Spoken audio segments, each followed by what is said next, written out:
I'm your host, Annie Bowles, and this is News du Jour.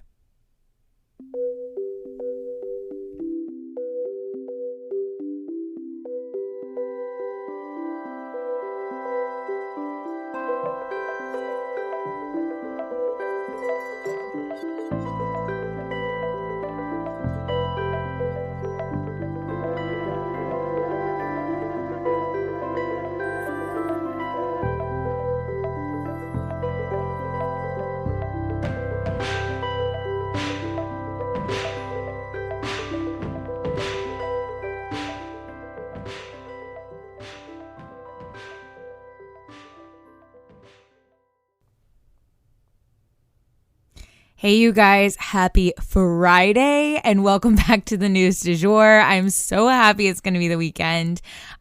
We have our in-laws coming in town this weekend very briefly, and a lot going on in our house, as you guys can imagine, getting ready for a baby. So if you guys were wondering what my game plan is for maternity, it's still kind of in the works, but I do have a plan. It will involve continuing this podcast during that time, but without me, and it's going to take on a little bit of a different format. I also wanted to let you guys know we are looking for sponsors for that time, and I will share, of course, with our sponsor what exactly our plan is and all that we have cooking up for that time. It's really going to be extra special. So if you're someone who supports women especially and want to help sponsor my maternity leave, essentially, that would be wonderful. And I would love to talk to you guys about that. So definitely reach out. All my contact info is, of course, in the show notes. But anyway, without further ado, we'll go ahead and jump into the news, but definitely be on the lookout for some announcements about that in the coming weeks because it's coming fast, you guys. Like, babies come early all the time. So I just want to be prepared from like here on out. And I do have a plan in place, but yeah, we're still pinning down some of the details, but be on the lookout. Anywho, first up, U.S. mega-drought is continuing. So the period between 2000 and 2021 has been the driest in the American West in approximately 1,200 years. But unfortunately, it's getting worse. These long dry spells are, of course, as we know, punctuated by these like intense rainstorms where the areas are almost flooded temporarily. Again, extremes in weather are a hallmark of climate change. That said, these occasional bouts of rain are just not enough to ease these droughts. This is a distinct result of the climate crisis fueled by human-produced greenhouse gas. This is affecting a number of cities, water supplies, and will continue to make wildfires more and more numerous and out of control. More than anything, I wanted to make sure that you guys are aware of this, especially as we are headed into the warmer months of the year here shortly. Things are already bad right now. We are in a mega drought currently, and they stand to get worse before our eyes. So stay safe, you guys. Be smart. And you can always head to our bonus episode on corals to hear a little bit more about the climate crisis and different ways to help.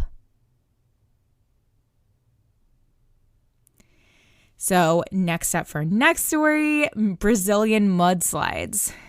The American West is hardly the only area of the world experiencing extreme weather, though. Mudslides in Brazil have now killed at least 94 people. The images coming out of this region, you guys, are just horrifying. You know, buildings toppled, cars swept away before people's eyes, rescuers doing everything they can to get trapped victims evacuated. It's bad, you guys. Like, average Joes are physically digging human beings out of this mud. This region actually saw a horrifying mudslide back in 2011 where 900 people were lost in those record rains and mudslides. But this catastrophic event likely caused people to take this round of rains and mudslides more seriously. The government in Brazil is trying to put in more robust systems to warn residents about upcoming weather, but a lot of these things are still in the works. Here in Oklahoma, we are very familiar with things like that. We have a tornado siren, so that's sort of our version of that. They test it every Saturday. If you're not from Oklahoma, you're probably like, what? But every Saturday at noon, we have a blaring siren just to make sure that they're working. But we know since it's Saturday, it's the Saturday sirens. But if it's any other time, we know there's a tornado in our area. We are still not sure of the exact number of missing residents in Brazil, but hopefully they can recover as many people as possible and quickly because these people are running out of time. If anyone has resources for how to help with this, please send them my way, and I will be sure to share via our social media. And next up for today, we are discussing a Russia-Ukraine update or two. We have a few important updates for you guys on the subject of the Russian-Ukrainian conflict. Let's dive in.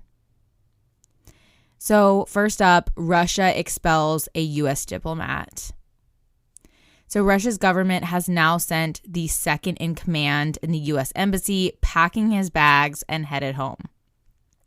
The man's name is Bart Gorman, and he was notified of this expulsion last week, but the State Department only announced it yesterday. This is certainly a symbolic move and one that is definitely seen as an escalation. It suggests that negotiations and diplomatic relationships between the U.S. and Russia have ended. But the U.S. is still really hoping to keep the lines of communication open as long as possible so as to at least try to stave off violence. And next up on this topic, a cat and mouse game.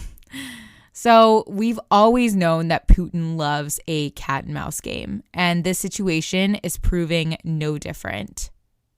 You see, he told the global community that he was pulling troops back, but the U.S. has confirmed that this is false. They've actually added more than 7,000 troops since that announcement. Russian armored vehicles, as well as helicopters and even hospital operations, are moving towards the Ukrainian border right now. Russia's also reportedly circulating a bunch of different false rumors, probably in an attempt to provide a reason for a confrontation. For example, they are claiming that there are these unmarked graves of Ukrainian civilians in eastern Ukraine killed by the government there. Or that the U.S. is developing chemical or biological weapons, or circulating reports of false flag exercises. These things may give them an excuse to invade, even if it's a made-up one. Again, if you're totally confused as to why Russia is doing all of this in the first place, it really comes back to the idea that they have a claim to Ukraine as a country and that it's actually part of Russia, and the fact that Ukraine was looking to join NATO. That seems to have particularly gotten under Putin's skin as he keeps bringing it up in negotiations to prevent violence. Let's hope that nothing crazy happens with this. But of course, as we get these little updates, I'm going to keep you guys posted on everything because obviously the situation is heating up right now. So speaking of Russia, though, for our final story today, I'm just giving you guys an update, one last update on the Olympics. Kamila Valieva, you guys, I hate reporting on this right now, honestly, especially in contrast with what's going on with Russia more generally. But Kamila Valieva has really had a rough go of it and a steep fall from grace following her positive drug test. She finished in 4th in her latest competition after a very dramatic literal fall on the ice. There were tears. Her teammates took first and second places. Third place went to a Japanese skater, Kaori Sakamoto. It seems that most of the Russian skaters were disappointed with where they ended up, whereas the Japanese skater was pleasantly surprised and excited to be in third place, or so she said to the press. I have to say, for an Olympic season that started out pretty slow, it certainly has heated up, at least in the skating arena, at least. I think this is the most that we've ever covered the Olympics. There's just been so much drama, and it will be a season that we are not likely to forget anytime soon, especially while it's being echoed with what's going on with Russia geopolitically. And that is the news du jour. Today, I wanted to leave you guys with the quote, "Never let success go to your head. Never let failure go to your heart." If you enjoyed this episode, please consider becoming a patron of our podcast. For $7.99 a month, you can unlock tons of perks like breaking news text messages so that you're never out of the loop. Tons of bonus episodes are already up there ready for you to binge, and a discussion board full of networking opportunities and much more. Go to www.patreon.com/sugarfree media today to become a patron. This is the best way to support our show. Our patrons make News du Jour possible. But a couple other ways to support our podcast are rate and review on whatever podcast platform you use to listen, share on your social media, you have influence, tell your friends, family, and colleagues that you love News du Jour and why you listen. You can also follow us on social media under sugarfreemedia.co on Instagram, just Sugarfree Media, all one word, on TikTok, and sugarfree_media on Twitter. We also have a weekend newsletter called Dreamers Digest that's full of dreamy content recommendations for your weekend and a life update from yours truly. Sign up today on our website, www.sugarfreemedia.co. Our music is by Joey Lavoie and Nicholas Foster. Our cover art is by Hannah Pierce Photography. Our Sugar Free Media logo is by Catherine Jezik Designs. Any twinkling or little footsteps you might hear in the background are by my dog, Rhett. He's a rescue pup and always records with me. We appreciate you listening and look forward to telling you about the news again next time on News du Jour.